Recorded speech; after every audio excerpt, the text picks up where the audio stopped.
हाम्रो ईश्वरजी हुनुहुन्छ यहाँनिर त्यो विचार गर्नुहुन्छ। उहाँले त्यहाँ अप्सनमा 3टा त्यो डट डट दिएको 3टामा गएर त्यहाँ म्युट भन्ने अप्सन हुन्छ ईश्वरजी, त्यहाँ तपाईँले म्युट गर्न सक्नुहुन्छ।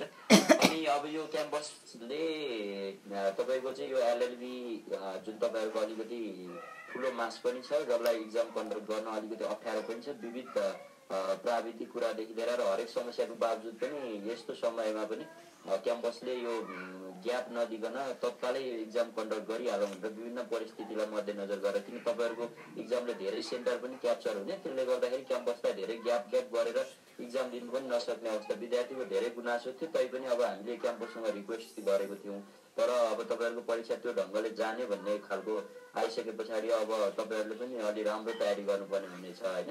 अब त्यो भएर अब ग्याप नभएको अवस्थामा तपाईँहरूले चाहिँ लगालग इक्जाम दिनुपर्ने छ, त्यो भएर तपाईँहरूलाई पक्कै पनि गाह्रो हुनेवाला छ।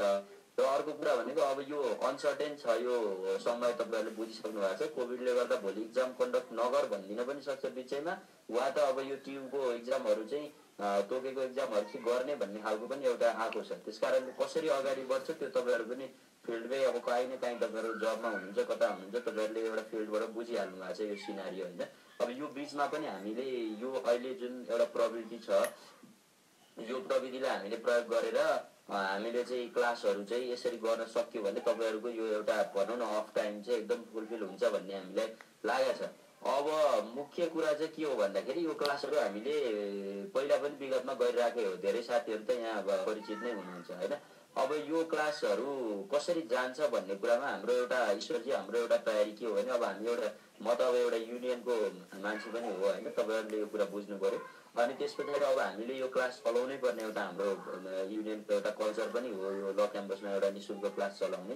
र यो बिचमा अब हामीले विभिन्न प्राविधिक कारणहरू थिए, अरू पनि कारण थिए, त्यसले फिजिकल्ली क्लासहरू हामीले गर्न सकेको थिएनौँ। तर अब हाम्रो एलएलबीको चाहिँ हाम्रो प्रेसिडेन्ट ईश्वरजी पनि हुनुहुन्छ, उहाँले नै अब यसलाई चाहिँ व्यवस्थित गर्ने अगाडि लिएर जाने भनेपछि मैले त्यही अनुसारको एउटा तयारी गरेको छु। तपाईँहरूलाई समग्रमा मैले अगाडि भन्दा के हो भन्दा, अब हामी यो क्लासलाई एकदम इफेक्टिभ तरिकाले तपाईँहरू जतिजना आज आउनु भएको छ यो कुनै माध्यमबाट, यो आज गुगल मिटमा छ, भोलि टिम्समा पनि हुनसक्छ, तपाईँहरूले ईश्वरजीलाई पङ्क्चुअल्ली तपाईँहरूले हाम्रो ईश्वरजीसँग चाहिँ सहकार्य गर्नु पर्यो। र यो क्लासहरू तपाईँहरूले चाहिँ एकदम के त भन्दाखेरि एउटा रेगुलरिटीमा एउटा पङ्क्चुअलिटीमा चाहिँ यो क्लास लिनु पर्यो। किन भन्दा यो क्लासको तयारी कस्तो छ भन्दाखेरि तपाईँहरूले यो कुरा बुझ्नुहोस् कि अब आज international institution and human rights म आफैले पनि विगतमा पनि पढाएको र फेरि पनि यसमा अलिकति स्ट्रेस दिन्छु मैले। र यो टपिक अलिकति विद्यार्थीहरूले गाह्रो मान्ने भएको कारणले मैले यसलाई 6 र 7 गते पनि फेरि उता पछाडि पनि यो क्लासमा एउटा स्पेसल टिचर्स मैले राखेको छु। त्यति बेला पनि तपाईँहरूले यो 2 दिन त्यो बेलामा तपाईँहरूले एकदम इफेक्टिभ क्लास पाउनुहुनेछ।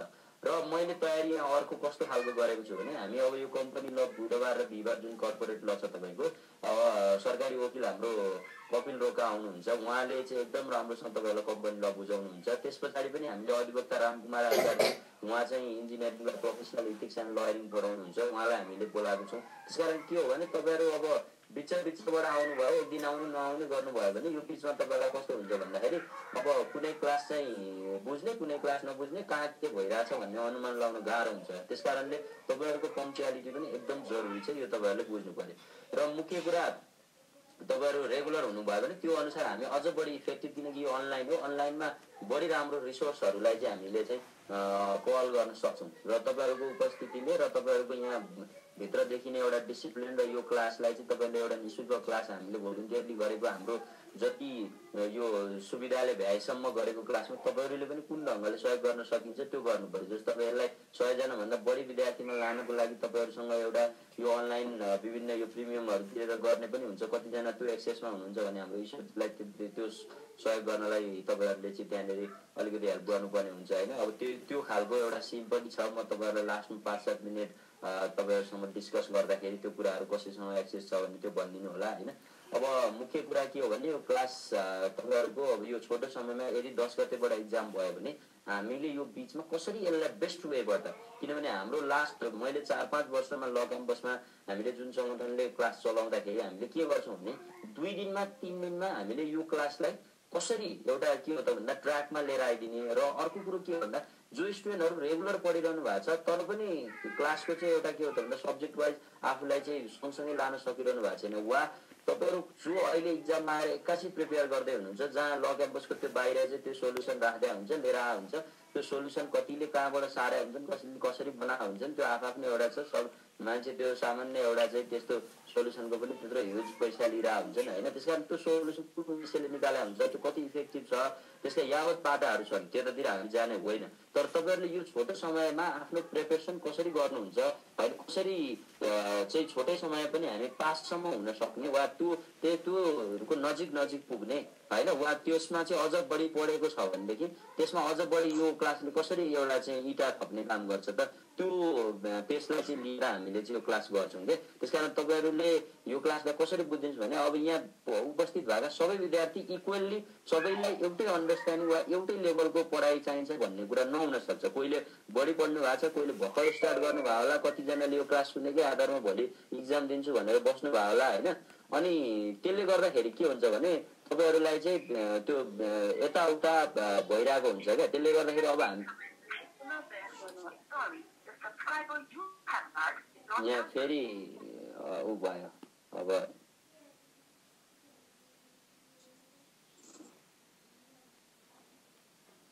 ल। अब तपाईँहरूलाई मैले यति कुरा भनिसके पछाडि होइन अब तपाईँहरूले लगभग टेन्टेटिभ कुरा बुझ्नुभयो। अब जो जस्तो अवस्थाबाट हुनुहुन्छ यो क्लास तपाईँहरूले सुनिसके पछाडि तपाईँहरूले लास्टमा होइन के कति क्वेसनहरू तपाईँहरूसँग छ वा के कति बुझ्न चाहिरहनु भएको छ त्यो कुराहरूलाई पनि म एड्रेस गर्ने कोसिस गर्छु। अब चाहिँ म टु दि पोइन्ट, अब यो आज चाहिँ तपाईँको मैले यो अगाडिको 8-10 मिनट अलिकति हाम्रो क्लास यसको व्यवस्थापन हरेक पाटोहरूमा पनि मैले तपाईँहरूलाई भने, त्यस कारण तपाईँहरूलाई अहिले एउटा रेगुलारिटी वा यसले पङ्क्चुअल पनि बनाउँछ भन्ने मलाई लागेको छ। अब इन्टरनेसनल इन्स्टिट्युसन होइन, अब यो सब्जेक्टमा तपाईँलाई मैले चाहिँ यो इक्जाम बेस्ड भएर कसरी प्रिपेयर गर्ने होइन। अब पढाउन आउने टिचरले त विभिन्न एस्पेक्टबाट आफूलाई के लाग्छ वा कुन ढङ्गले दिनुहुन्छ त्यो फरक कुरा हुन्छ। तर मैले रिक्वेस्ट के गरेको छु भने उहाँलाई मैले सिलेबस पहिल्यै पठाएर यो सिलेबसलाई चाहिँ कभर गर्ने र यति भित्रबाट कसरी उहाँहरूलाई चाहिँ छोटो समयमा अलिकति साइन्टिफिक तरिकाले प्रिपेयर गराउन सकिन्छ त्यो वेबाट चाहिँ क्लास कन्डक्ट गरिदिनुहोस् है सर भनेर मैले धेरैजनालाई रिक्वेस्ट गरेको छु यो क्लास चलाउने सन्दर्भमा। र म आफै पनि तपाईँहरूलाई अब यो international institution and human rights चाहिँ कसरी इक्जाम ओरिएन्टेड भएर चाहिँ हामीले प्रिपेयर गर्ने वा यसमा कसरी चाहिँ इक्जाम बेस्ड भएर चाहिँ हामीले तयारी गर्ने, अब आज तपाईँलाई चाहिँ म यसमा चाहिँ यहाँ फेरि कसो के समस्या आयो म चाहिँ तपाईँलाई त्यसमा क्लास लिन्छु। तपाईँहरूले लगभग 30 मिनटदेखि 45 मिनटसम्म अब अलिकति धैर्य गरेर सुनिदिनुपर्छ होइन। अब यो के हुन्छ भने तपाईँहरू यति धेरैजना हुनुहुन्छ कि मैले यहाँ तपाईँहरूले राखेको प्रब्लमहरू आइहाल्यो भने पनि मैले एक्ज्याक्टली यो प्रब्लममा कसरी सल्भ गर्ने भनेर तपाईँहरूको सबैको तिर गयो भने पनि क्लास मजाले जाँदैन। त्यही भएर एउटा वेबाट यो वान वे मेरो वेबाट मात्रै तपाईँहरूले सुन्नुपर्ने र लास्टमा मैले जति सक्छु जति भ्याउँछु त्यति मैले तपाईँहरूको चाहिँ प्रब्लम चाहिँ लिनुपर्ने हुन्छ। अब त्यो कारणले अब चाहिँ हामी ढिला नगरौँ होइन। अब हाम्रो 15 पनि भइसक्यो। अब मैले अगाडिको 15 मिनट्स यति भनिसकेको छ। अब म टु दि पोइन्ट तपाईँहरूको कोर्समा जान्छु। तपाईँहरूको preparation international institution and human राइट्समा तपाईँले तीनवटा दृष्टिकोणबाट चाहिँ तपाईँहरूले तयारी गर्नु पर्यो इक्जाम बेस्ड भएर गर्दाखेरि है। अब त्यो कस्तो तयारी हो त वा कसरी गर्ने त भन्दाखेरि तपाईँहरूको स्ट्रेस एउटा केमा हुनुपर्छ भने ह्युमन राइट्स होइन। तपाईँले फर्स्टमा फोकस गर्नुपर्ने मेरो धेरै कल आयो थियो ल। यहाँ धेरै साथीहरूले फोन गरेर मलाई पनि डिस्टर्ब गर्नुभएको थियो क्लास जोइन गर्नलाई भनेर। ईश्वरजी त्यहाँ हेर्नुहोस् है वेटिङमा, अब सम्भव भएकोलाई गरौँ नभएदेखि ठिक छ अगाडि बढौँ है त।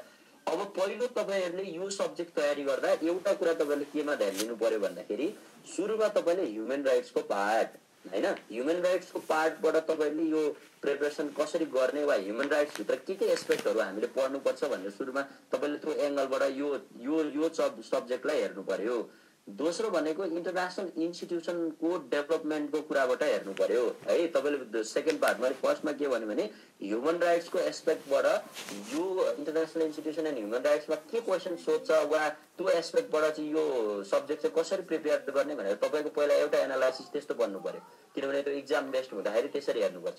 दोस्रो एनालाइसिस भनेको इन्टरनेसनल इन्स्टिट्युसनको ओरिजिन, यसको डेभलपमेन्ट, यसका स्टेजेसहरू, यसका फिचर्सहरू, यसका डेभलपमेन्ट हुँदाखेरि यसको क्यारेक्टरिस्टिक्सहरू कस्तो खालको थियो भन्ने एस्पेक्टबाट एउटा इन्टरनेसनल इन्स्टिट्युसन भनेको अन्तर्राष्ट्रिय तपाईँको चाहिँ संस्थाहरू चाहिँ विकास हुँदाखेरि चाहिँ त्यसका कस्ता खालका विशेषता बोकेर त्यो विकास भएको थियो भन्ने एस्पेक्टबाट तपाईँले चाहिँ त्यो त्यसको ओरिजिनदेखि लिएर आएर कुन कुन फेजमा कसरी कसरी डेभलप भएर आजसम्म इन्टरनेसनल इन्स्टिट्युसनहरू जस्तो लास्टको डेभलपमेन्ट भने तपाईँले 6औं एस्पेक्ट भनेको त्यसका फेजहरू छन्। तपाईँको first stage, second stage, third stage गरेर तपाईँको 6औं स्टेजसम्म तपाईँ पुग्दाखेरि चाहिँ युनाइटेड नेसनसम्म आउँदा त्यो बिचका डेभलपमेन्टहरू तपाईँले चाहिँ सर हेर्नुपर्ने हुन्छ। त्यो तपाईँलाई म सर्टमा अहिले ब्रिफिङ गर्छु। भने पछाडि पहिलो ह्युमन राइट्सको एस्पेक्ट, ह्युमन राइट्सको फिलोसफी, ह्युमन राइट्सको चाहिँ तपाईँको चाहिँ नेचर, त्यस पछाडि ह्युमन राइट्सको चाहिँ तपाईँको क्यारेक्टरिस्टिक्सहरू कस्तो हुन्छ, त्यसमा तपाईँको जेनेरेसन राइट्सका कुराहरू, फर्स्ट जेनेरेसन राइट्स भनेको के हो, सेकेन्ड जेनेरेसन राइट्स भनेको के हो, थर्ड जेनेरेसन राइट्स भनेको के हो, फोर्थ जेनेरेसन राइट्स भनेको के हो।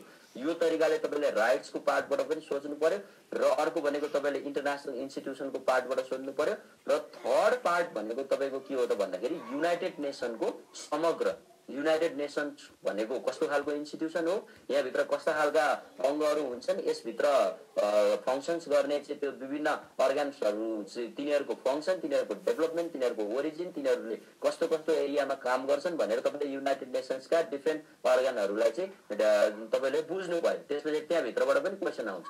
त्यस पछाडि युनाइटेड नेसन्स बुझ्ने सन्दर्भमा तपाईँले त्यहाँभित्र दुईटा हाँगा बनाउनु पर्यो। के कस्तो हाँगा बनाउनु पर्यो त भन्दा एउटा चाहिँ युएन चार्टर भनेर भन्छ, चार्टर बेस्ड बडीहरू के हुन सक्छन् भनेर तपाईँले एउटा एस्पेक्टबाट बुझ्नुपर्छ। चार्टर बेस्ड बडी भनेर है मैले तपाईँले के भने भन्दाखेरि युनाइटेड नेसन बुझ्दाखेरि चार्टर बेस्ड बडी र तपाईँको युनाइटेड नेसनको अर्को ट्रिटी बेस्ड बडी भने पछाडि ट्रिटीको बेस्डमा बनेका डेभलप भएका इन्स्टिट्युसनहरू, बडिजहरू, कन्भेन्सनहरू तिनीहरू के हुन्छन् भनेर एउटा एस्पेक्टबाट सोच्नुपर्छ। एउटा चार्टरको बेसमा डेभलप भएका इन्स्टिट्युसनहरू के हुन्छन् भनेर बुझ्नुपर्छ।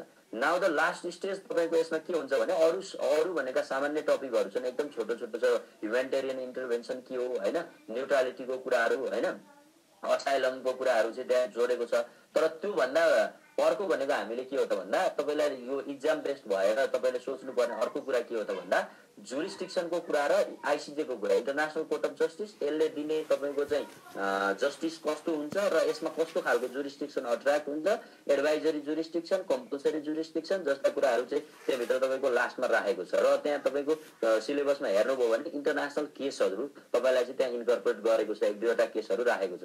भन्नुको मतलब समग्रमा तपाईँले यो इन्टरनेसनल इन्स्टिट्युसन एन्ड ह्युमन राइट्सलाई कति एस्पेक्टबाट तपाईँले सोच्नु पर्यो त भन्दाखेरि एउटा ह्युमन राइट्सको दृष्टिकोणले इक्जाममा क्वेसन आउन सक्छ कि ह्युमन राइट्सको दृष्टिकोणले लङ क्वेसन कस्तो खालको बन्न सक्छ हैन। मैले भनेको अहिले डिफ्रेन्ट जेनेरेसन अफ राइट्स, यसको फिलोसफी के हो, यसको ओरिजिन के हो, इम्पोर्टेन्स के हो, ह्युमन राइट्स केलाई भन्ने, त्यस पछाडि त्यसमा जेनेरेसनवाला राइट्सको कुरा, त्यस पछाडि तपाईँको चाहिँ इन्टरनेसनल इन्स्टिट्युसनको ओरिजिन, त्यसका क्यारेक्टरिस्टिक्स हैन, त्यो कसरी डेभलप, कुन फेजमा कसरी डेभलप भएको छ, त्यस पछाडि त्यो इन्टरनेसनल इन्स्टिट्युसन डेभलप हुने क्रममा अहिलेसम्म आउँदाखेरि जुन हाम्रो अहिलेको एउटा भनौँ न अन्तर्राष्ट्रिय एउटा समग्र एउटा कन्ट्री, समग्र यो विश्वलाई जोड्ने एउटा युनाइटेड नेसन भनेर हामीले जो भन्छौँ, यसका अध्ययनहरू के हुन्, यसले डेभलप गरेका इन्स्टिट्युसन के हुन्, यसले डेभलप गरेका इन्स्टिट्युसनहरूलाई नेसनहरूले कसरी लिएका छन्, कसरी त्यो नेसनहरूमा इन्कर्पोरेट भएको छ भन्ने जस्ता कुराहरू चाहिँ तपाईँले युनाइटेड नेसन पढ्दा चाहिँ गर्नु पर्यो। र युनाइटेड नेसनभित्र तपाईँले दुईटा क्याटेगोरी बनाएर पढ्नु पर्यो। त्यसमा कसरी कुन कुन क्याटेगोरी बनाएर पढ्नु पर्यो त भन्दा चार्टर बेस्ड बडी र ट्रिटी बेस्ड बडी भनेर दुईटा छुट्याएर पढ्नु पर्यो।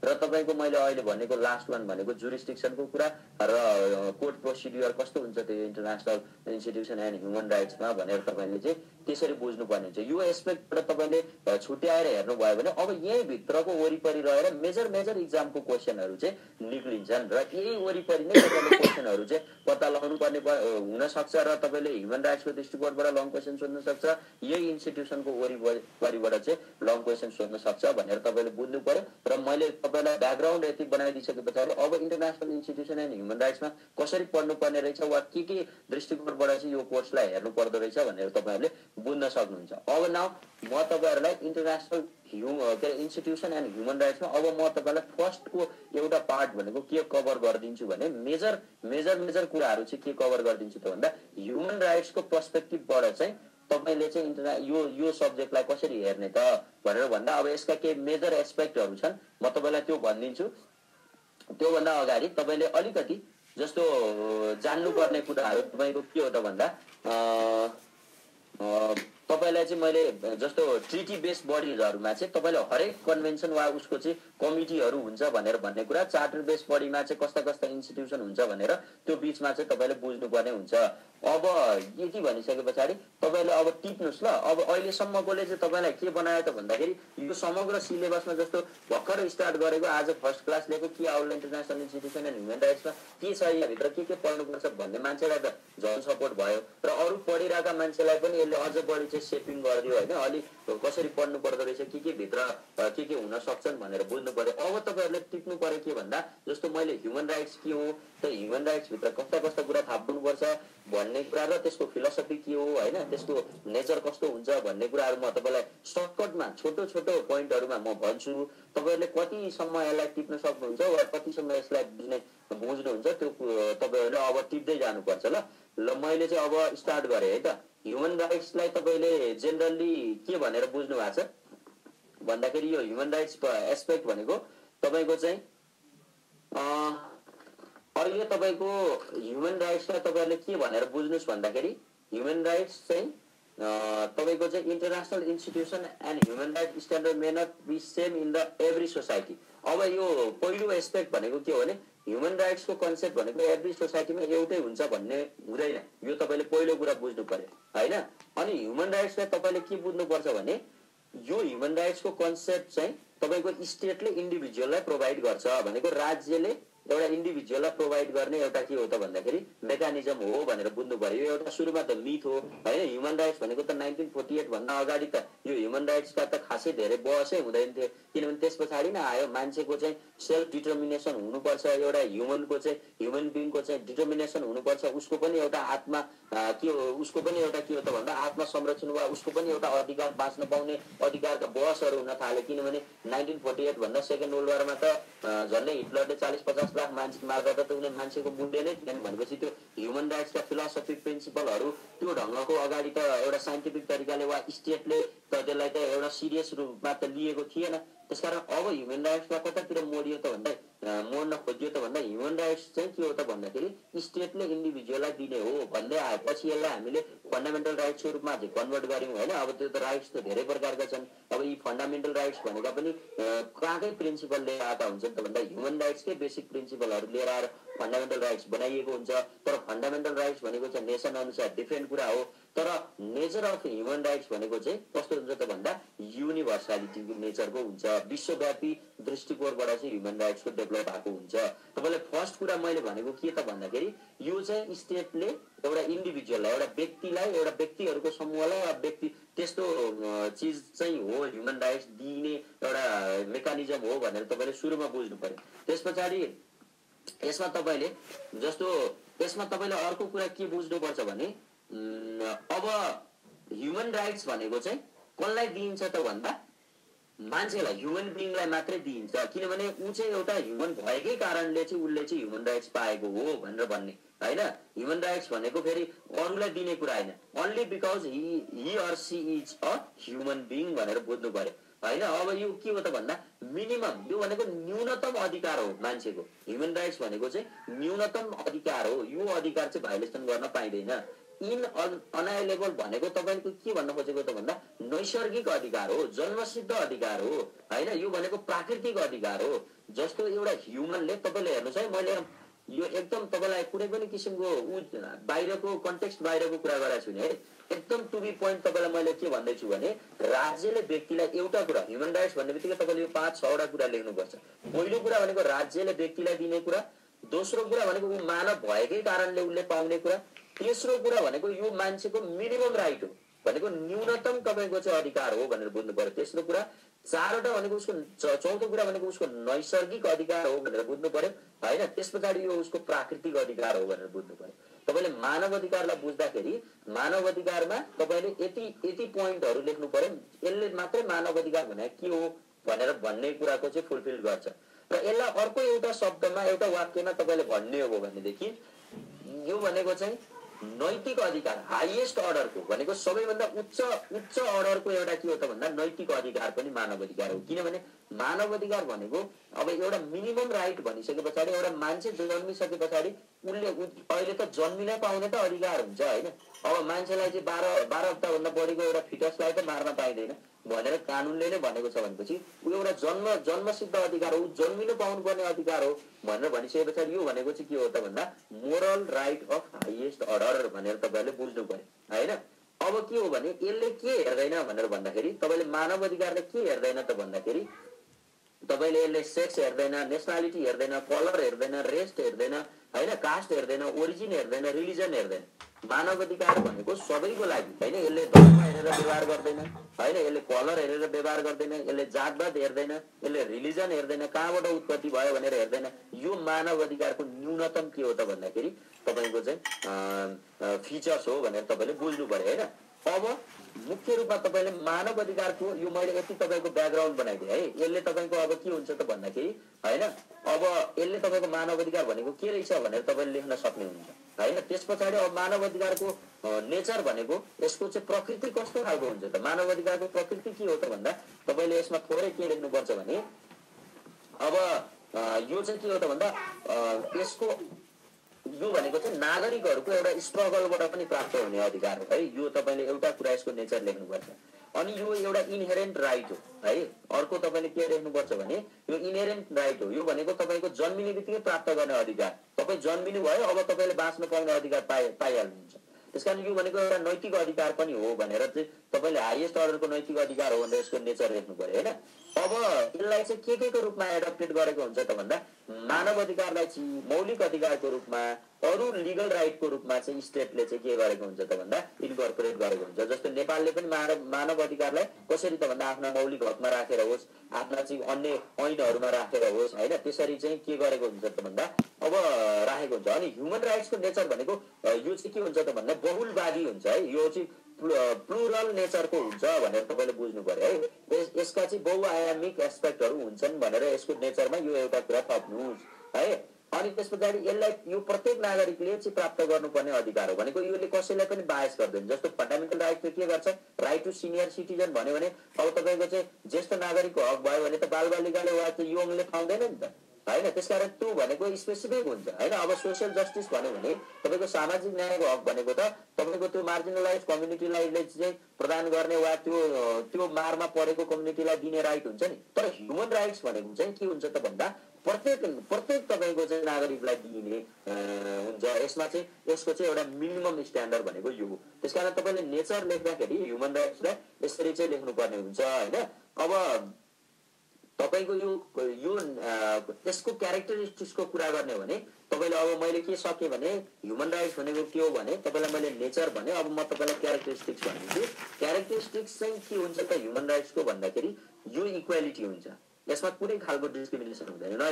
यसमा चाहिँ पोजिटिभ डिस्क्रिमिनेसन हुन्छ न केही हुन्छ। मैले अघि नै भनिसकेको छु तपाईँलाई ह्युमन राइट्स भनेको इक्वल राइट्स हो र यसमा के हुन्छ भने प्रत्येक रेस, रिलिजन, सेक्स यसमा केही पनि हेरिँदैन र यो न्यूनतम एउटा मानवलाई दिने अधिकार भएको कारणले यसको क्यारेक्टरिस्टिक्सको पहिलो पोइन्ट भनेको तपाईँले इक्वालिटी भनेर लेख्नुहोस् है।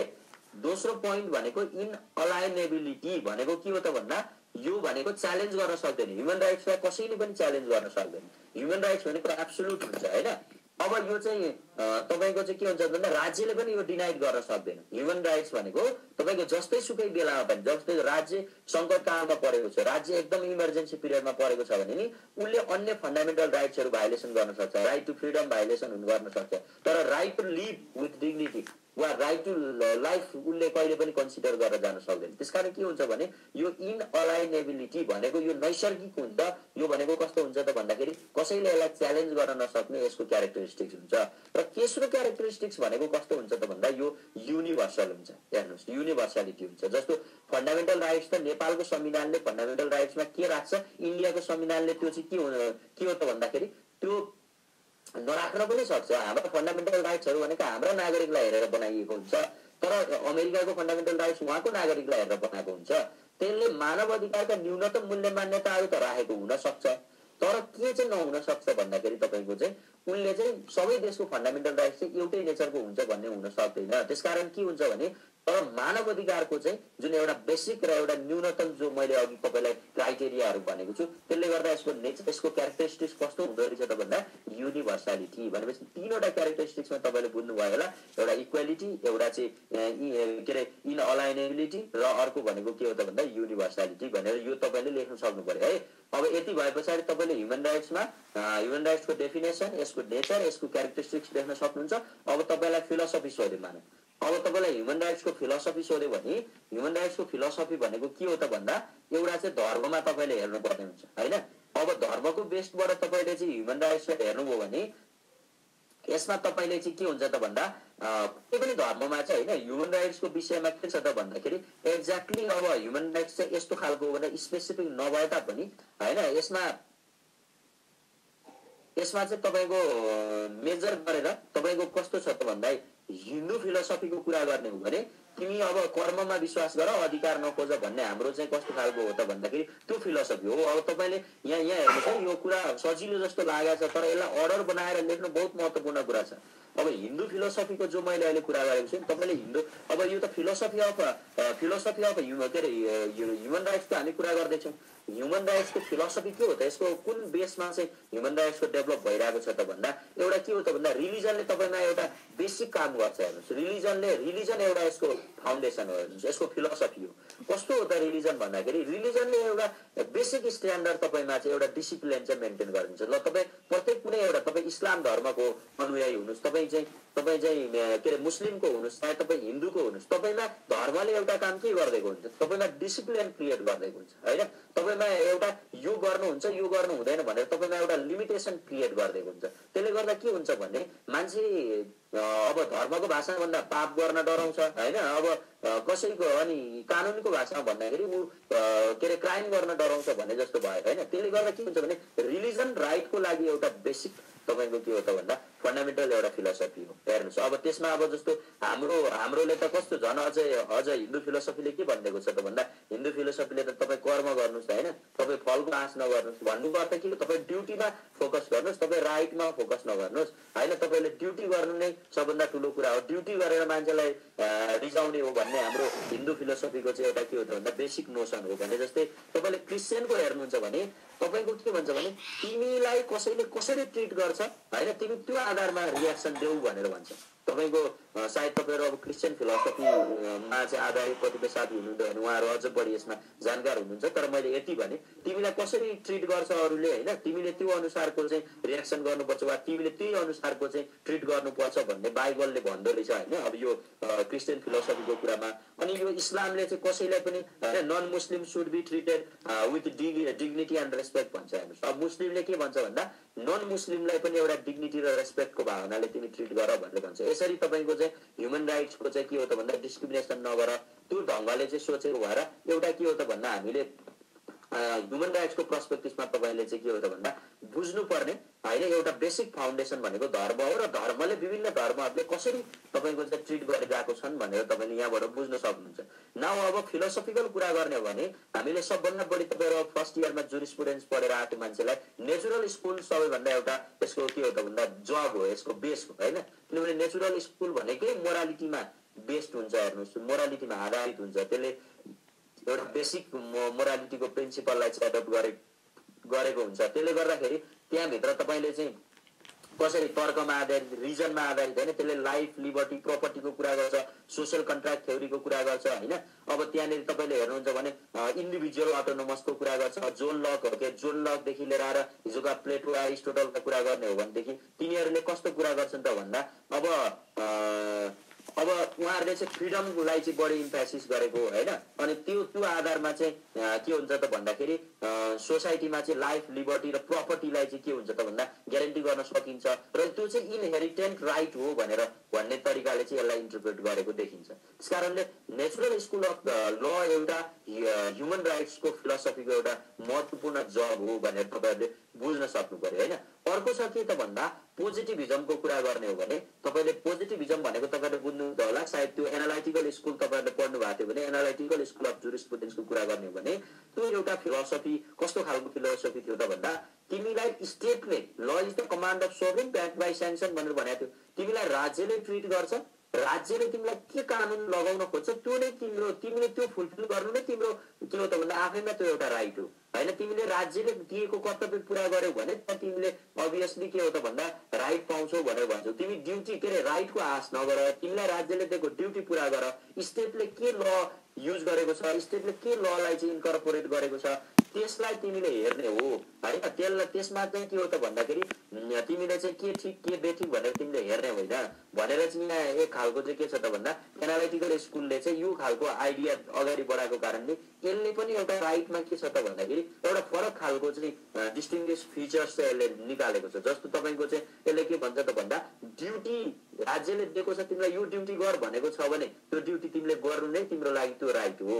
तिमीले चाहिँ यदि त्यो ड्युटी पुरा गर्दैन भने राज्यले तिमीलाई पनिसमेन्ट दिन्छ भनेर भनिदिएपछि नि त सक्यो। अब त्यहाँभन्दा अगाडि क्वेसन फर्दर बढेन, तर पछि यो स्कुललाई पनि धेरै तरिकाले डेभलप गरियो होइन। यही पोजिटिभिजमले चाहिँ धेरै ठुल्ठुला चाहिँ युद्धहरू पनि चाहिँ विश्वमा चाहिँ गराएका छन्, तपाईँ हामीले देखेकै छौँ होइन। सेकेन्ड वर्ल्ड वारमा एउटा हिटलरको जब भनेर पनि मानिन्छ यो पोजिटिभिजमको कुरालाई। अनि यसले नेचुरल स्कुलको राइट, नेचुरल स्कुलको आइडियालाई एकदमै यसले चाहिँ के गरेको थियो त भन्दाखेरि पेलेको थियो भनौँ न। एउटा समयमा त पोजिटिभिजमले नेचुरल स्कुललाई त यतिसम्म चाहिँ खेदो भनेको थियो कि लास्टमा सेकेन्ड वर्ल्ड वारको एन्ड हुने बेलामा they realize the revival of the natural schools क्या। त्यस पछाडि मान्छेले के बुझ्यो भने होइन यो पोजिटिभ स्कुल भन्ने तरिकाबाट यदि हामी ल इज द कमान्ड अफ सोभरिन भन्ने भावनाबाट गयौँ भने त हिटलर प्रवृत्ति जन्मिने रहेछ। यो हिटलर जस्ता मान्छेहरू जन्मे जसले यो चाहिँ 4-5 वर्षको समयमा यता कत्लेआम मान्छेहरू मारेको छ। भन्नुको अर्थ उनीहरू फेरि back to the morality, back to the reason, back to the के त भन्दा तपाईँको त्यो डिक्टेट अफ रिजन भन्ने त्यो एउटा नेचुरल लको थ्योरीमा चाहिँ ब्याक लागेको छ। यसले राइटको डेभलपमेन्टमा एउटा महत्त्वपूर्ण फाउन्डेसनको काम गरेको छ। यदि पोजिटिभिजम यही तरिकाले डेभलप भइरहेको थियो भने के आज हामीले यी अधिकारहरू प्राप्त गर्थ्यौँ त भन्ने प्रश्न तपाईँहरू आफैले गर्नुभयो भने धेरै कुराहरू बुझ्नुहुन्छ।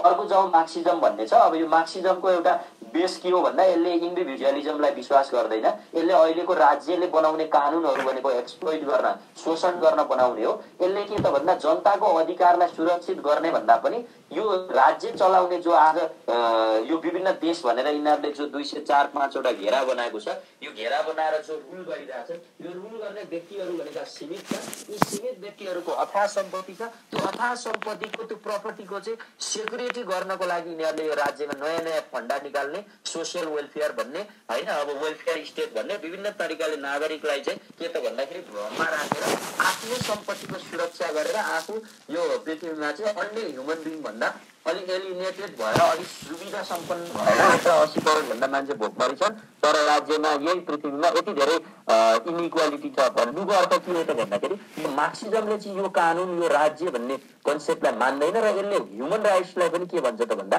मिथ हो, यो काल्पनिकता हो, यो त राज्यले नागरिकलाई झुक्याइरहेको हो।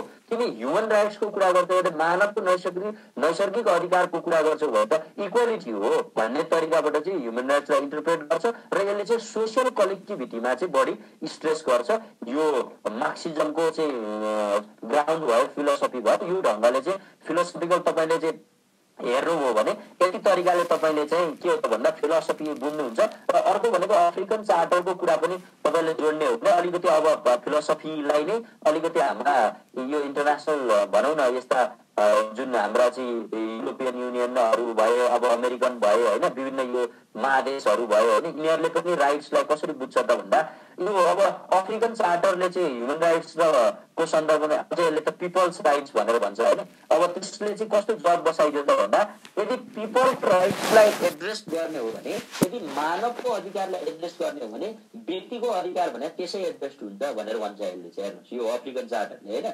अनि यो के हो त भन्दा इन्डिभिजुअल पार्ट भनेको त्यस्तो केही पार्ट होइन, त्यो भने एज अ कम्युनिटीको पार्ट हो। यदि कम्युनिटी एड्रेस हुन्छ भने इन्डिभिजुअल पनि एड्रेस हुन्छ भन्ने यो अफ्रिकन चार्टरको फिलोसफी चाहिँ तपाईँको हेर्ने हो। र हामीले यो ह्युमन राइट्सको डेभलपमेन्टको सन्दर्भमा अब हामीले यहाँ बसेर विचार गर्दा अब वेस्टर्नबाट डेभलप भएको डेमोक्रेटिक नर्म्स भ्यालुज प्रिन्सिपलहरूले पनि महत्त्वपूर्ण भूमिका खेलेको छन् भने हाम्रा इस्टर्न मूल्य मान्यताहरू हाम्रा इस्टर्नका कल्चरहरू हाम्रा गौतम बुद्धका चाहिँ बेसहरू होइन हाम्रा चाहिँ चाणक्यका नीतिहरू हाम्रा इस्टर्नका चाहिँ सबैभन्दा मेजर खालको फिलोसफीले चाहिँ एकदमै रोल त्यहाँबाट पनि प्ले गरेको देखिन्छ होइन। अब तपाईँलाई मैले यो भन्दै गर्दा इस्टर्न सोसाइटीबाट एउटा डरलाग्दो कुरा निक्लेको भनेको चाहिँ के हो त भन्दा इस्टर्न सोसाइटीमा चाहिँ ह्युमन राइट्सको एक्ज्याक्टली कसरी मानव अधिकार प्राप्त गर्ने भन्ने विषयमा त्यस्ता कङ्क्रिट कुराहरू नदेखिए तापनि अब वेदमा हरेक यस्ता फिलोसफीहरूमा यसका चर्चा त गरिएको छ।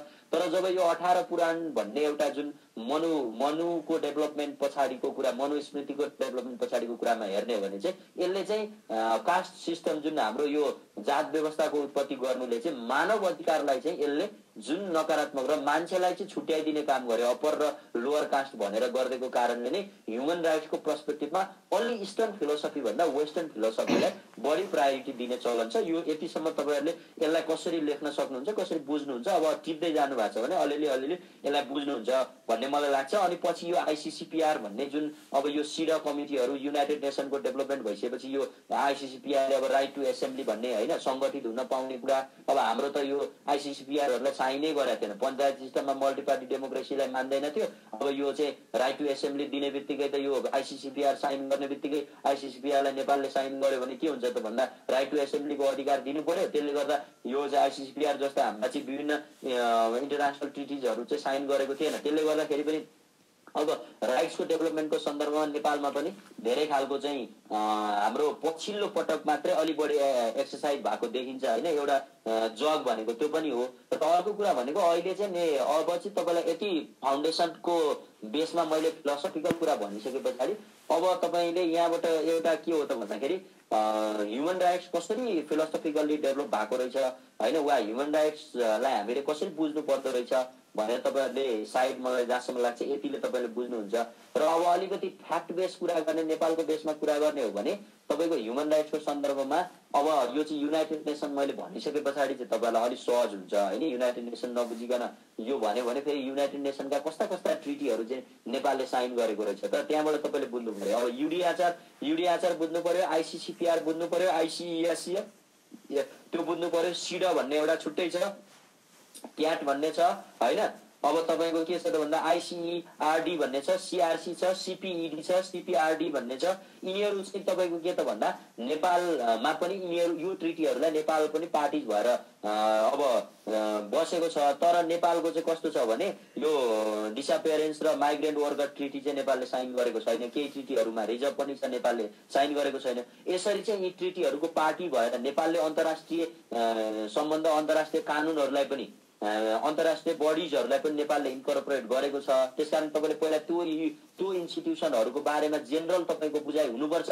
त्यो मैले अघि भनेको जस्तो ट्रिटी बेस बडी र चार्टर बेस बडी बुझ्नु पर्यो। अनि चार्टर बेस बडीलाई नेपालले कस्तो एटिट्युड देखाएको छ वा नेपालले कस्तो रियाक्सन दिएको छ त जस्तो अब अन्तर्राष्ट्रिय के अरे युएनको चाहिँ युडिएचआर भन्ने तपाईँको आयो भने वा तपाईँको चाहिँ त्यसले अरू अब के अरे सेक्युरिटी काउन्सिल आउँदा नेपालले कस्तो रियाक्सन दिन्छ वा त्यो प्रति नेपालको एटिट्युड के हो नेपालको आइडियोलोजी के हो त्यो बुझ्नु पर्यो। त्यस पछाडि वुमेनको इस्युमा नेपालको एटिट्युड के हो सिडा कमिटीलाई नेपालले कसरी के अरे रेस्पेक्ट गरिरहेको छ वा कसरी एक्सन देखाइरहेको छ होइन। तपाईँको क्याट कमिटीलाई नेपालले कसरी गरिरहेको छ त्यस पछाडि त्यो आइसिसिपिआरलाई नेपालको रियाक्सन के हो नेपालले त्यो कमिटीमा आफ्नो इन्भल्भ कसरी देखाइरहेको छ भन्ने कुरा तपाईँले त्यो कमिटीको जेनरल बुझाइ अन्डरस्ट्यान्डिङ ती कसरी फर्मेसन हुन्छन् तिनका त्यो बिल्ड हुने के हो जस्तो तपाईँलाई चाहिँ write short note about CEDAW committee भनेर भन्छ। अब सिडा कमिटीको बारेमा तपाईँले लेख्नु पर्यो भने अब सिडा कमिटीहरूमा चाहिँ के कुरा हुन्छ सिडा कमिटी कसरी फर्म हुन्छ त्यहाँ कस्तो मेकानिजम हुन्छ त्यसले कसरी काम गर्छ भन्ने कुरा थाहा पाउनु भयो भने र नेपाल थाहा पाउनु भएपछि चाहिँ तपाईँले नेपालले कस्तो खालको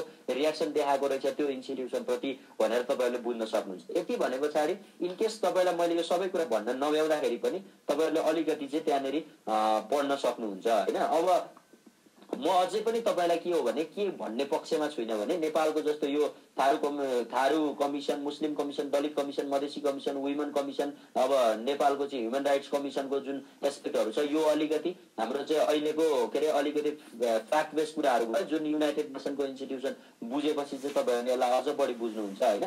अब मैले तपाईँहरूलाई अब जेनेरेसनको कुरा म अलिकति तपाईँहरूलाई गरिदिन सक्छु है।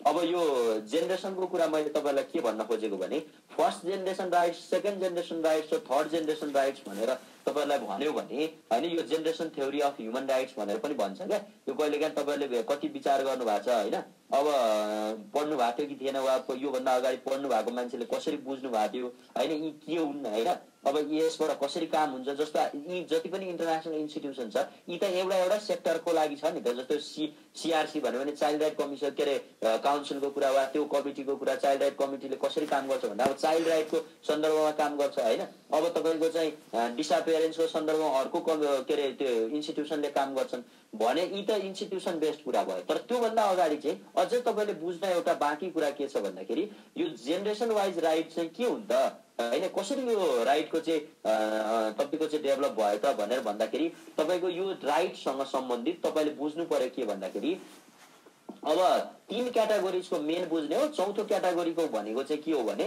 त्यो अहिले म तपाईँलाई चाहिँ जेनरल अन्डरस्ट्यान्डिङ बनाइदिन्छु होइन। अब तपाईँहरूले त्यहाँ के टिप्नुहोस् भनेदेखि generation theories of human rights होइन।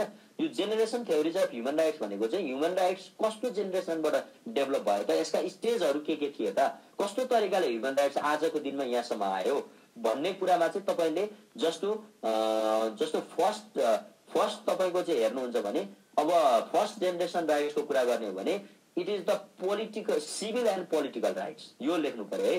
तपाईँले फर्स्ट जेनेरेसन राइट्स भनेको केसँग सम्बन्धित थियो भनेर तपाईँले लेख्नु पर्यो भने जस्तो 3 जेनेरेसन अफ राइट्स लेख्नुहुन्छ। पहिलो जेनेरेसन तपाईँले फर्स्ट जेनेरेसन भनेको त्यो फर्स्ट जेनेरेसन राइट्सले चाहिँ केलाई स्ट्रेस गरेको थियो त भन्दा सिभिल एन्ड पोलिटिकल राइट्स। त्यो बेलामा कस्तो खालको थियो त भन्दा नागरिकहरू केका लागि लडिरहेका थिए भन्दा उनीहरूले त्यहाँ कसैको व्यक्तिको राइट त छँदै थिएन। मैले अस्ति भने म अघि भनिसकेँ त तपाईँलाई मैले 1948 जुन एउटा सिन थियो, जुन युनाइटेड नेसनको डेभलपमेन्ट थियो, मान्छेले त्यहाँबाट त बल्ल सेल्फ डिटर्मिनेसनको कुरा गर्न थाले होइन। बल्ल त मान्छेले मानव अधिकार एउटा व्यक्तिको अधिकारको पनि महत्त्व हुन्छ है। नत्र त्योभन्दा अगाडि त राज्यले कुनै जवाबदेही नै थिएन नि, मान्छे मर्थ्यो जान्थ्यो कसो के हुन्थ्यो होइन, त्यो कसैलाई मतलबै थिएन क्या, इन्डिभिजुअल भने केही नै थिएन क्या। त्यसकारण फर्स्ट जेनेरेसन राइट्सको डेभलपमेन्टमा यो फर्स्ट जेनेरेसन राइट्स भनेको चाहिँ मान्छेले लडेको सिभिल एन्ड पोलिटिकल राइट्स भनेर यसलाई नाम दिइन्छ।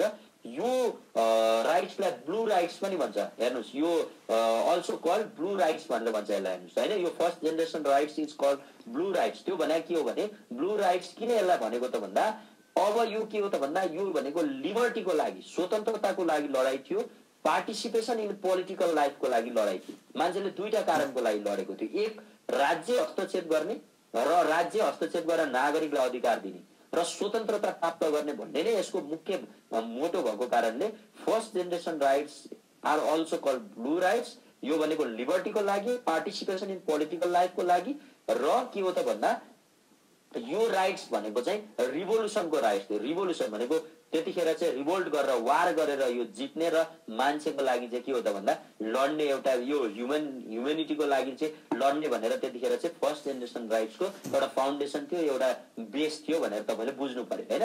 अब यो 17-18 शताब्दीतिर होइन, अब तपाईँको वेस्टर्नतिर हेर्नु हो भने अधिकांश युरोप त त्यतिखेर पुरै भाइलेन्ट थियो, एकदम वार थियो युरोपमा होइन। हो त्यतिखेरको लडाइँ नै यो फर्स्ट जेनेरेसन राइट्सको लडाइँ थियो भनेर तपाईँहरूले बुझ्नु पर्यो। सेकेन्ड जेनेरेसनको राइट्सतिर अब यति भयो भने तपाईँले फर्स्ट जेनेरेसनको राइट्स लेख्नुहुन्छ। सेकेन्ड जेनेरेसनको राइट्सको कुरा गर्ने हो भने सेकेन्ड जेनेरेसनको राइट्स तपाईँको के हो त भन्दाखेरि economic, social and cultural rights. अब तपाईँको त्यो जुन अघिको जुन एउटा लिबर्टी र पार्टिसिपेसनको राइट्सको लागि जो वारहरू भयो, लडाइँ भयो होइन, अब राज्य चाहिँ व्यक्ति होइन विधिबाट चल्ने, व्यक्ति होइन शासनबाट चल्ने, व्यक्ति होइन संविधानबाट चल्ने भन्ने जस्ता लडाइँहरू लडिँदै आयो। त्यस प्रकार मान्छेले इकोनोमिक राइट्सको कुरा गर्न थाल्यो, सोसियो कल्चरल राइट्सको कुरा गर्न थाल्यो। मान्छेका चाहिँ के हो त भन्दा अब उनीहरूको ट्रेडिसन अनुसारको राइटको लडाइँ लड्न थाल्यो होइन। अब यो चाहिँ वेस्टर्नतिर के थियो त भन्दा इन्डिभिजुअलिजम भइरहेको थियो, त्यहाँ व्यक्तिवादी दृष्टिकोणहरू अगाडि थियो, क्यापिटलिजम थियो होइन। त्यहाँनिर त अब जस्तो एउटा समय त फ्युडलले राज गरेको थियो, सामन्तीहरूको राज थियो। सामन्तीहरूको राजबाट पछि के त भन्दा पुँजीवादी राज्य सत्तामा कन्भर्ट भयो।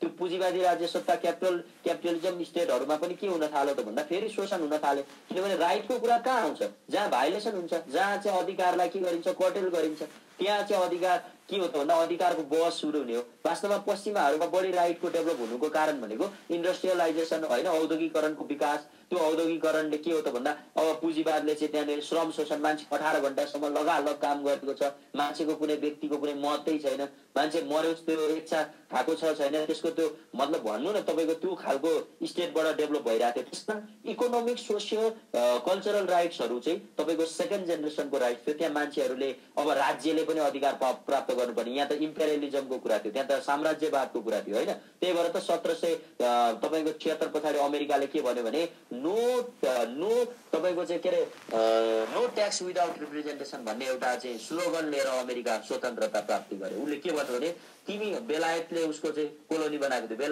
बेलायतले चाहिँ अमेरिकालाई कोलोनी बनाएको थियो। त्यसपछि अमेरिकनहरूले के भन्यो भने हाम्रो रिप्रेजेन्टेसन बिना हामी ट्याक्स तिर्दैनौँ तिमीलाई भनेर भनेपछि त्यहाँबाट स्वतन्त्रताको लडाइँ सुरु भएको। त्यसकारण त्यो ट्याक्स तिर्ने होइन, त्यो के हो त भन्दा इकोनोमिक सोसियल कल्चरल राइट्सहरू त्यसरी डेभलप भएको छैन होइन।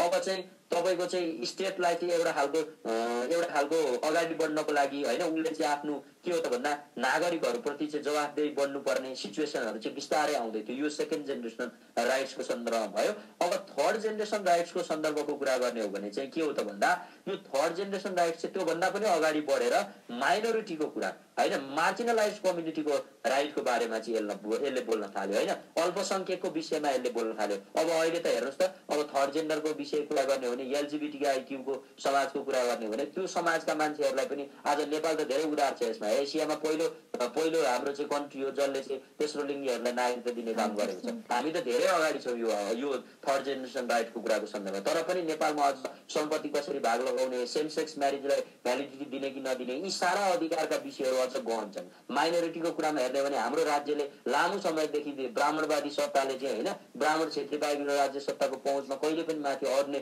कम्युनिटी पुग्न नसक्ने जो एउटा हाम्रो यो विशेषता छ हाम्रो नेपाली समाजको, यो के भन्ने यसलाई कस्तो खालको विशेषता भने यो समाजमा चाहिँ एक खालको ब्रेक थ्रु दिने काम चाहिँ यो राइटहरूले गरेको छ। अहिले कोटा सिस्टमबाट कुरामा होस्, कोटा सिस्टम भनेको तपाईँको रिप्रेजेन्टेसन हो, कोटा सिस्टम भनेको तपाईँको चाहिँ इकोनोमिक इनइक्वालिटीलाई चाहिँ ओभरकम गर्ने कुरो होइन, यो भनेको चाहिँ असमानतालाई चाहिँ ओभरकम गर्ने कुरो होइन, यो भनेको चाहिँ मान्छेको के अरे उपस्थिति चाहिँ राज्यका विभिन्न अङ्गमा पुगोस् भनेर नेपालमा कोटा सिस्टम ल्याइएको। तर यसलाई अहिले विभिन्न तरिकाले अतिरञ्जित गरिन्छ होइन, अब त्यसको अलग कुरा छ। तर पनि के हो त भन्दा मार्जिनलाइज कम्युनिटी र माइनोरिटीको कुराको सन्दर्भमा यो थर्ड जेनेरेसन राइट चाहिँ बेस्ट छ भनेर तपाईँले बुझ्नु पर्यो होइन। अब यसमा चाहिँ यो राइटले चाहिँ एउटा नयाँ रिभोल्ट लिएर आयो। हेर्नुहोस् नयाँ कुराको एउटा उत्पत्ति गर्यो। त्यो भनेको के थियो त भन्दाखेरि self determination. This is the most important thing. यो तपाईँहरूले नबिर्सिनुहोस् है। हरेक राज्यहरूले आफ्नो चाहिँ सेल्फ डिटर्मिनेसनको कुरा गर्न थाले। वास्तवमा तपाईँको सेकेन्ड वर्ल्ड वार पछाडि तपाईँले फर्स्ट वर्ल्ड वार पछाडि नै तपाईँले हेर्नु हो भने साम्राज्यवादले जन्माएको जो विश्वयुद्ध प्रथम विश्वयुद्ध थियो त्यसले राज्यहरूलाई के गरे त भन्दा मेरो राज्यको डिसिजन मै गर्छु तिमीहरू को हो भन्ने तरिकाको विद्रोह सुरु गरेको थियो राज्यको। र सेकेन्ड वर्ल्ड वार पछाडि तपाईँको इन्डिभिजुअल पनि जस्तो युएन डेभलप हुनुमा होइन पिस किपिङ एउटा त्यसको मोटो थियो भने जस्तै तपाईँको अर्को एउटा मोटो के थियो त भन्दाखेरि सेल्फ डिटर्मिनेसन। प्रत्येक नागरिकले आफ्नो अधिकारको आफै एउटा आत्मरक्षा गर्न सक्ने, उसको सेल्फ डिटर्माइन गर्न सक्ने क्यापेसिटी हुन्छ भन्ने एउटा दृष्टिकोणबाट चाहिँ यो थर्ड जेनेरेसन राइट अगाडि बढेको थियो। र अब फाइनल्ली तपाईँको फोर्थ जेनेरेसन राइटको कुरा गर्ने हो भने तपाईँको फोर्थ जेनेरेसन राइट भनेको चाहिँ कस्तो हो त भन्दा यसले चाहिँ एज अ ह्युमनिटीलाई के गर्छ त भन्दा यसले चाहिँ फोकस गर्छ। एज अ ह्युमनिटी चाहिँ हामीले कसरी हेर्ने त राइट त ल ठिक छ प्रत्येक देशले आफ्नो नागरिकलाई यसरी दिन्छ यस्तो गर्छ उसो गर्छ, तर एज अ ह्युमनिटी तपाईँले कसरी सोच्ने राइटलाई। जस्तो आज तपाईँको अमेरिका र औद्योगिक देशहरूले पुँजीवादी देशहरूले बेलायतीहरूले होइन अझै भारतले अझ यो व्यापारिक देश चाइनाको कुरा गर्ने भने यिनीहरूले यति धेरै चाहिँ कार्बन उत्सर्जन गरेको छन् यो विश्वमा। हामी नेपालले होइन यो क्लाइमेट के अरे यो जुन क्लाइमेट चेन्ज हाम्रो कुनै पनि रोल छैन, हाम्रो नेपालको एकदम नगण्य मात्रामा हाम्रो नेपालले केही गरेकै छैन तर नेपालले भोगिरहेको छ। द्याट मिन्स के भन्दा अब ह्युमनिटी प्रिभेल हुनुपर्छ। अब अर्काले अर्कोलाई पनि के अरे अर्को कुनै कन्ट्रीले गरेको चिजले अरू कसैलाई एउटा ह्युमनलाई अफेक्ट गर्छ भने अब त्यसरी सोच्नुपर्छ। आज तपाईँ हेर्नुहोस् त पिस किपिङको लागि त तपाईँ युनाइटेड नेसनलाई सम्झिनुहुन्छ होइन। युनाइटेड नेसन भनेको काहीँ वार नहोस्, काहीँ तपाईँको चाहिँ कुनै खालका गतिविधि के अरे क्राइम नहोस्, अपराध नहोस्। यदि त्यस्तो भयो भने युनाइटेड नेसनले आफ्नो एउटा इन्स्टिट्युसनको थ्रुबाट उसले न्याय दिन्छ वा न्यायको लागि लड्छ वा ह्युमेनिटीको लागि लड्छ भनेर त भनिएको छ। तर तपाईँहरू मलाई यहीँनिर पनि तपाईँहरूले एक्चुअली आफैलाई सोध्नुहोस् त who is the father of the institution relating to environment. आज हाम्रो वातावरणको मुद्दामा को सिरियस छ? यो विश्वमा आज कुन चाहिँ इन्स्टिट्युसनले वातावरणको मुद्दामा काम गरिरहेछ? अमेरिका वातावरणको मुद्दा भन्ने बित्तिकै हात झिक्छ होइन। एउटा अहिले युरोप अलिकति कोभिड लागे पछाडि अलिक बढी सेन्सिटिभ भएको देखिन्छ, नत्र वातावरणको लागि हाम्रो आज विश्व इन्स्टिट्युसन छैन, आज वर्ल्ड इन्स्टिट्युसन छैन जसरी तपाईँको चाहिँ अन्य सेक्टरको लागि छ। त्यसकारण यहाँबाट के बुझ्नु पर्यो भन्दाखेरि तपाईँको ह्युमेनिटी प्रायोरिटी हो, ह्युमेनिटी प्राइमरी हो। आज तपाईँको ह्युमेनिटी कसरी आज हामीले यो विश्वमा भएका के अरे असमानताहरूलाई अन्त्य गर्न सकिन्छ। 80 करोड भन्दा बढी मान्छेहरू भोकमरीको चाहिँ तपाईँको शिकार छन् होइन। यहाँ खाना नपाएर भन्दा खाना धेरै खाएर मर्ने मान्छेको संख्या धेरै छ। द्याट मिन्स के त भन्दा यो सिस्टम वा यो फिलोसफी वा यो जुरिस्प्रुडेन्स काम गरिरहेको छैन। त्यसकारण अब कुन जेनेरेसनको राइटले काम गर्छ भन्दा पनि फोर्थ जेनेरेसन राइट्सले आज के भनिरहेछ भने यसले चाहिँ ह्युमेनिटीलाई चाहिँ प्रिभेल गरिरहेछ, ह्युमेनिटीलाई चाहिँ फोकस गर्नुपर्छ भनिरहेछ। आज हरारीहरू तपाईँको युवल नो हरारीहरूले आज जुन हाम्रा चाहिँ जीवित हाम्रा फिलोसफरहरू एक्सपर्टहरूको कुरा गर्नुहुन्छ भने उनीहरूले यो कुरा भनिरहेछन्। आज ह्युमेनिटी भनेको सर्भाइभलको दृष्टिकोणबाट हेर्नुपर्छ। आज ह्युमन कसरी बाँच्ने, यो पृथ्वीमा कसरी एक्जिस्ट गर्ने भन्ने कुरा चाहिँ मुख्य कुरा हो। अधिकार त्यहाँबाट चाहिँ सोच्नुपर्छ भनेर फोर्थ जेनेरेसन राइट अगाडि आएको छ। त्यसकारण तपाईँहरूले अब समग्रमा यति कुरा भनिसके पछाडि तपाईँले यो जेनेरेसन राइट्सको कुरा होइन, राइट्सको फिलोसफीको कुरा र यो जेनेरेसन वाइज थ्योरी वाइज यो राइट्स कसरी बुझ्ने भन्ने कुरा अब तपाईँलाई मैले यति भनिसके पछाडि यी राइट्सहरूलाई पछि गएर आइसिसिपिआर होइन, आइसिएससिआर होइन, सिडा अब वुमेनको लागि सिडा पार्टिकुलर के तपाईँले हेर्नुहोस् है त। म अब तपाईँलाई अहिले मैले भनेका सारा राइटलाई इन्टरनेसनल जुन ट्रिटी बेस्ड बडी भनेर चाहिँ यिनलाई चाहिँ डिस्टिङ्ग्विस गर्ने काम गरेछ होइन। अब ट्रिटी बेस्ड बडी भनेर तपाईँलाई जस्तो पहिलो ट्रिटी बेस्ड बडी भन्दा आइसिसिपिआर होइन, international covenant on civil and political rights. अघिको हेर्नुहोस् त फर्स्ट जेनेरेसन राइटमा के भएको थियो, लास्ट फर्स्टको एउटा ट्रिटी बन्यो आइसिसिपिआर भन्ने एउटा बन्यो। आइसिएससिआरको हेर्नुहोस् त international covenant on economic social and cultural right. ल हेर्नु अघि मैले भनेको सिडाको कुरा हेर्नुहुन्छ भने all forms of discrimination against वुमेनलाई इलिमिनेट गर्ने भनेर सिडाको तपाईँको चाहिँ कन्भेन्सन भन्यो। क्याट हेर्नुहोस् त कन्भेन्सन अगेन्स्ट टर्चरको विरुद्धमा चाहिँ इन्टरनेसनल तपाईँको चाहिँ के भनेको छ त भन्दाखेरि कन्भेन्सन बनेको छ। तपाईँको चाहिँ ऱ्यासियल डिस्क्रिमिनेसनको अन्त्यको लागि आइसिआरडी भन्ने चाहिँ इन्टरनेसनल ट्रिटिजहरू चाहिँ बनेको छ। अब तपाईँको सिआरसी हेर्नु भने चाइल्ड राइट्सको सन्दर्भ भनेका यी सेक्टर वाइज माइनोरिटीको राइटको सन्दर्भमा अघि मैले भने जस्तो थर्ड जेन्डरको राइटको सन्दर्भमा होइन, तपाईँको चाहिँ डिजाबिलिटीको सन्दर्भमा विभिन्न ट्रिटिजहरू चाहिँ फर्म भएको छ। अब यी ट्रिटिजहरूलाई हाम्रा संविधानमा जो अधिकारहरू राखिएको छ यी सबै अधिकार राख्नुको पछाडिको एउटा कज भनेको नेपाल यी ट्रिटिजहरूको पार्टी भएको कारणले अब तपाईँहरूले जान्नु के पर्यो भने यी ट्रिटिजहरू एउटा कमिटीबाट चलेका हुन्छन्। यी ट्रिटिज त हुन्, यो ट्रिटिज अन्तर्गत के बनेको हुन्छ त भन्दा कमिटी बनेको हुन्छ। त्यो युनाइटेड नेसनको एउटा के हो त भन्दा फ्रेममा तपाईँको चाहिँ एउटा के हुन्छ भने ट्रिटी बेस बडी भनेर भनेको हुन्छ। त्यो ट्रिटी कसरी त्यो ट्रिटी चाहिँ बन्दाखेरि त्यहाँ कमिटी बन्छ र त्यो कमिटीले कसरी फङ्सन गर्छ भन्ने कुरा चाहिँ तपाईँको इक्जामको दृष्टिकोणबाट अझ महत्त्वपूर्ण छ है, यो तपाईँले बुझ्नु पर्यो। अब मैले यति तपाईँलाई भनिसके पछाडि अब नेपालको सन्दर्भमा ह्युमन राइट्सको सेक्टरमा वा राइट्सको सेक्टरमा काम गर्ने इन्स्टिट्युसनहरू अलमोस्ट तपाईँलाई थाहा छ। अहिले मुस्लिम कम्युनिटी बनाएको छ, महिलाको कम्युनिटी छ होइन, दलित थारू यो आयोग विभिन्न बनाएर यसरी चाहिँ यी विभिन्न सेक्टरमा चाहिँ यसले काम गरेको देखिन्छ होइन। यसलाई तपाईँले यसरी इन्टरलिङ्क गर्नु पर्यो नेपालको सन्दर्भमा भने। अब तपाईँले बुझ्नु के पर्यो भने अब योभन्दा बेटर तपाईँले इन्टरनेसनल इन्स्टिट्युसनबाट तपाईँ जानु पर्यो। इन्टरनेसनल इन्स्टिट्युसनको डेभलपमेन्ट कसरी भएको छ, इन्टरनेसनल इन्स्टिट्युसनको डेभलपमेन्टमा तपाईँको चाहिँ स्टेजहरू छन् होइन।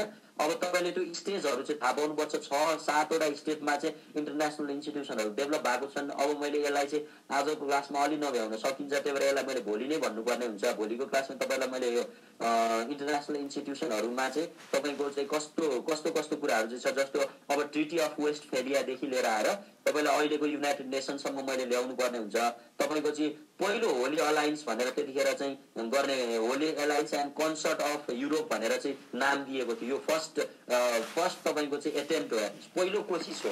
अन्तर्राष्ट्रिय सङ्गठन बनाउने, अन्तर्राष्ट्रिय सङ्गठन निर्माण गर्ने पहिलो कोसिस भनेको Holi alliance and the concert of Europe भन्ने थियो।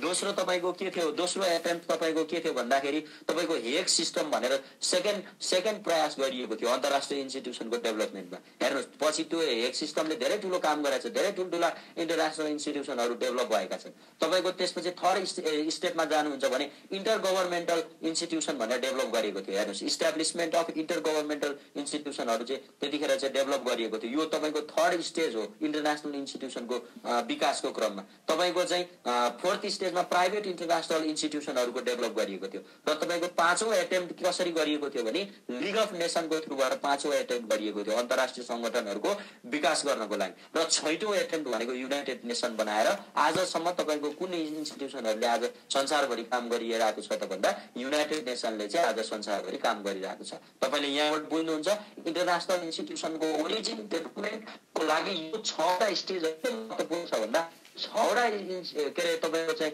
इन्स्टिट्युसनको मद्दतले यो 6वटा इन्स्टिट्युसनका भित्रका फङ्सन र अन्तर्राष्ट्रिय संगठनहरूको विकास भएको यो यसका नेचर छन् यसका चाहिँ क्यारेक्टरिस्टिक्स छन् तपाईँले यो एकदम बुझ्नुपर्छ हेर्नुहोस् यो अन्तर्राष्ट्रिय संगठन यसले चाहिँ धेरै महत्त्वपूर्ण भूमिकाहरू चाहिँ तपाईँको चाहिँ खेलेको छ होइन अन्तर्राष्ट्रिय संगठन विकास गर्दाखेरि यसका जस्तो अब तपाईँको एउटा मैले भन्दाखेरि पनि अब अन्तर्राष्ट्रिय संगठनहरूले अटोनोमस विल दिएको थियो डिस्टिङ्क्ट फ्रम द मेम्बरहरूबाट डिस्टिङ्क्ट बनाएको थियो होइन त्यो तपाईँको चाहिँ अब ट्रिटी र अब्लिगेसनहरूबाट चाहिँ गभर्मेन्टलाई रन गरेको थियो लहरू डेभलप गरेर बााउन्ड गरेको थियो होइन त्यसरी चाहिँ तपाईँको यसको फिचर्सहरू चाहिँ छ जस्तो चाहिँ अब तपाईँको चाहिँ म यो उसको चाहिँ कन्डिसन यो कन्डिसन मान्दिनँ भन्ने जस्तो तरिकाले चाहिँ यसलाई चाहिँ गाइड गरेर अगाडि लिएर गएको थियो होइन अब त्यसको चाहिँ बाइन्डिङ नेचर भन्दा पनि के गरेको छ भन्दा अब बाइन्डिङ नेचर भन्दा पनि उसले चाहिँ रिकमेन्ड गर्ने जस्तो एउटा स्टेट बन्दै के गर्ने तैँले यो मान्नुपर्छ भन्ने तरिकाबाट इन्टरनेसनल इन्स्टिट्युसन विकास भएको होइन हेर्नुहोस् तपाईँले यो बुझ्नुपर्छ उसलाई रिकमेन्ड गर्ने उसलाई कन्भिन्स गर्ने उसलाई इन्भेस्टिगेसन गर्ने उसलाई कन्भिन्स गरेर छुट्याउने त्यसका लागि कन्भेन्सन गर्ने अन्तर्राष्ट्रिय ठुल्ठुला मिटिङ गर्ने त्यो सजिलो तरिकाले इन्टरनेसनल इन्स्टिट्युसन विकास भएका छैन त्यसकारण तपाईँहरूले यसलाई अलिकति फोकस गरेर हुन्छ अन्तर्राष्ट्रिय संगठनहरू कसरी विकास युनाइटेड नेसनसम्म आउँदाखेरि ती इन्स्टिट्युसनहरूले कसरी आफूलाई डेभलप गरेका छन् भनेर भन्दाखेरि तपाईँको चाहिँ जुन म अघि नै भएको सुरुमा चाहिँ जुन होली अलायन्सहरू त्यतिखेर धर्मको न्युबाट हुन्छ कि पादरीहरूको बिचमा चाहिँ अलायन्स गरेर हुन्थ्यो उनीहरू बिचमा चाहिँ एक खालको कन्सर्टहरू गरेर हुन्थ्यो कि होइन कन्सर्टहरू हाम्रो भाषामा बुझ्नुहुन्छ नि तपाईँले कन्सर्टहरू आयोजना गरेर हुन्थ्यो उनीहरूलाई एक ठाउँमा ल्याएर हुन्छ कि उनीहरूमा चाहिँ के त भन्दाखेरि हाम्रो जस्तो यस्तो राजदूतहरू हुन्छ कि होइन उनीहरूसँग ट्रेड गरेर हुन्छ कि त्यो तरिकाको एक्सनमा चाहिँ एउटा स्टेट भन्ने चिज उनीहरूको डिटर्मिनेसनको स्टेटको अधिकार प्रयोग गर्न दिने कुरा या तरिकाले चाहिँ के थियो त इन्टरनेसनल इन्स्टिट्युसनहरू विकास भएको थियो होइन त्यसकारण के बुझ्नुपर्छ भने उनको कोअपरेसनबाट भएको यो तपाईँले बुझ्नुपर्छ कोअपरेसन बिट्विन द स्टेटबाटको पछि डब्लुएचओ होइन एफओएहरू तपाईँले हेर्नुहुन्छ भने कोअपरेसनबाट डेभलप भएको इन्टरनेसनल इन्स्टिट्युसन त्यसकारण यो इन्टरनेसनल इन्स्टिट्युसन किन इम्पोर्टेन्ट कसरी यो उसको इम्पोर्टेन्स बढ्दै गएको छ आजको मोडर्न स्टेटमा त्यो तरिका तपाईँले सोच्नुपर्ने हुन्छ होइन मैले तपाईँलाई अब आजकोमा चाहिँ मैले यति भन्न भ्याउँछु हेर्नु होइन अब भोलि तपाईँलाई इन्टरनेसनल इन्स्टिट्युसनको मेन पार्ट र मेजर गरेर तपाईँले युएन यदि तपाईँलाई छर्लङ्गै युएन वर्ल्ड पार्लियामेन्ट हेर्नुहोस् आज नेपालको संसद जस्तो हो युएन भनेको त्यही हो युएनको जेनरल एसेम्ब्ली भनेको आज जेनरल एसेम्ब्लीलाई सिनोनिमस नाम दिनुभयो भने त्यो भनेको वर्ल्ड पार्लियामेन्ट भनेको विश्वको संसद भनेको जेनरल एसेम्ब्ली नेपालको पार्लियामेन्ट भने जस्तै होइन त्यसमा अब यो युनाइटेड नेसन सर्लङ्ग हुनु छ नि युनाइटेड नेसन के हो युनाइटेड नेसनका ती चाहिँ जेनरल एसेम्ब्ली सेक्रेटरी काउन्सिल होइन लगायतका चाहिँ आइसिजेका सबै कुरा तपाईँलाई बुझ्नु छ भने तपाईँले भोलि क्लास भन्नु तपाईँले त्यो भोलि क्लासमा म तपाईँलाई डिटेल बुझाइदिन्छु इन्स्टिट्युसनहरू काम गर्छन् यी इन्स्टिट्युसनभित्र कस्ता कमिटीहरू हुन्छन् होइन यो इन्स्टिट्युसनले चाहिँ कसरी अपडेट गरिरहेको छ यसको इम्पोर्टेन्स के छ कस्तो हुन्छ होइन को स्थायी हुन्छ को अस्थायी हुन्छ यी इन्स्टिट्युसनहरूले कसरी काम सेक्रेटरी काउन्सिल तपाईँको इक्जाम क्वेसन सेक्रेटरी काउन्सिल कसरी हुन्छ कतिजना पर्मानेन्ट मेम्बर हुन्छन् त्यसका कतिजना नन पर्मानेन्ट हुन्छ जेनरलले के कुराहरू पारित गर्न सक्छ नेपालको संसदले कसरी तपाईँले गर्दै गर्दै पर्ने ती इन्स्टिट्युसन र ती इन्स्टिट्युसनले डेभलप गरेका तपाईँको चाहिँ भन्दा कमिटीहरू त्यसले डेभलप गरेका चार्टर बेस बडीहरू त्यसले डेभलप गरेका थिए के त भन्दाखेरि ट्रिटी बेस बडीहरूको बारेमा मलाई मैले डिटेलमा त्यो कुराहरू भनिन्छ रिमेनिङ जो हाम्रो यो इन्टरनेसनल इन्स्टिट्युसन दुईटा भोलि हामी कभर गरौँ मेजर मैले त्यति भयो भने र पछि तपाईँको यो 6 र 7 गते हामी त्यसको अनि एउटा एक्सपर्ट लिएर आएर क्लास गर्दाखेरि तपाईँहरूको पेन्डिङ कुराहरू केही त्यस्तो छ भने नबुझेको कुराहरू त्यतिखेर पनि हामी धेरै तरिकाले क्लियर गरौँला है। मैले आज 1 घन्टा त मैले पाइनँ पढाउन, किनभने म अगाडि पढ्नुसम्म नै यो अब तपाईँसँग केही जिज्ञासा केही छ भने लिई र अब हामी आजलाई चाहिँ गर्ने। ईश्वरजी